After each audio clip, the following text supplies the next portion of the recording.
Hello, everyone. Whatever is time of day you're listening to this, I hope you're having an absolutely blessed one. And thank you for joining us. My name is Rob Rydell, and I'm in Cajun country. Glad you're here to join me. I wanted to share, it's going to be a long reading today, but this is a really important reading to me. It's one of the first ones that I read that kind of got me into the Bible a little bit. And it's one that I would love to be there historically.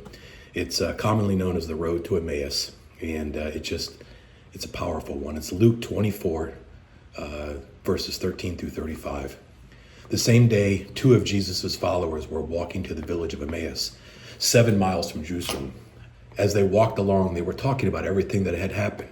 As they talked and discussed these things, Jesus himself suddenly came and began walking with them. But God kept them from recognizing him. He asked them, what are you discussing so intently as you walk along?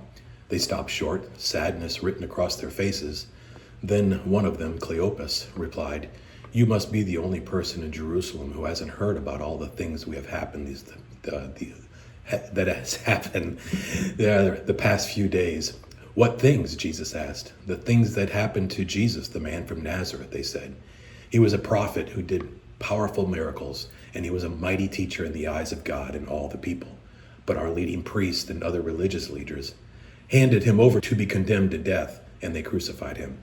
We had hoped he was the Messiah who had come to rescue Israel. This all happened 3 days ago. Then some women from our group of his followers were at his tomb early this morning, and they came back with an amazing report.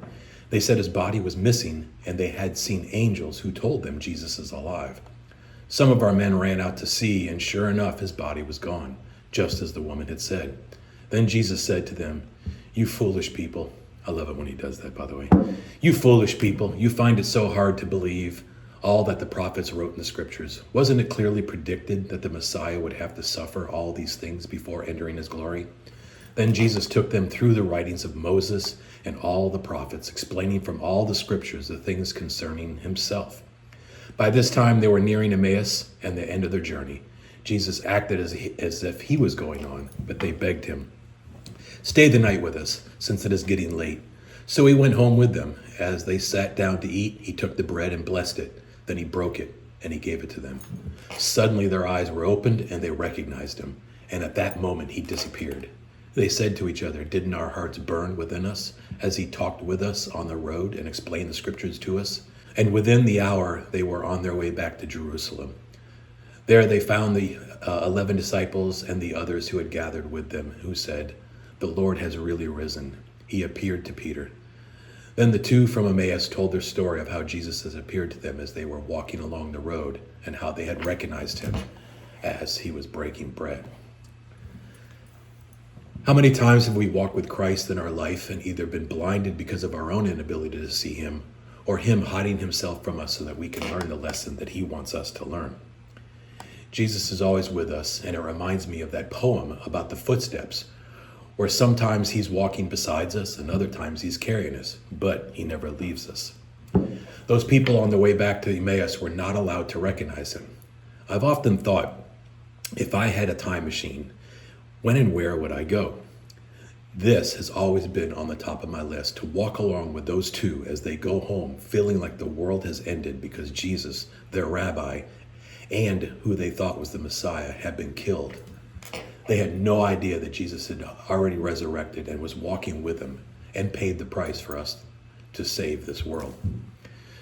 Just a chance to listen to Jesus as he preached, and even fussed at them a little as he reminded them of all the scriptures from the Old Testament and how they all led to him and that specific event.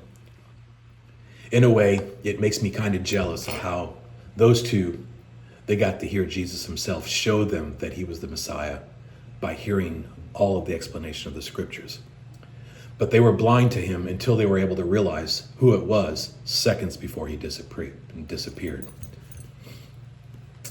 Powerful stuff. I pray that we all keep our eyes, ears, minds, and hearts open so that when we are walking with Christ, not only can we hear what he has to say to us, but see him and be open to the things that he needs us to see, so we can learn the lessons that we need to learn to become the best versions of ourselves and serve him by helping each other grow closer to Christ. And I believe that's exactly what this community this wonderful app is trying to do. May all of y'all be blessed and have a peace-filled day. And I appreciate and love each and every single one of you. God bless.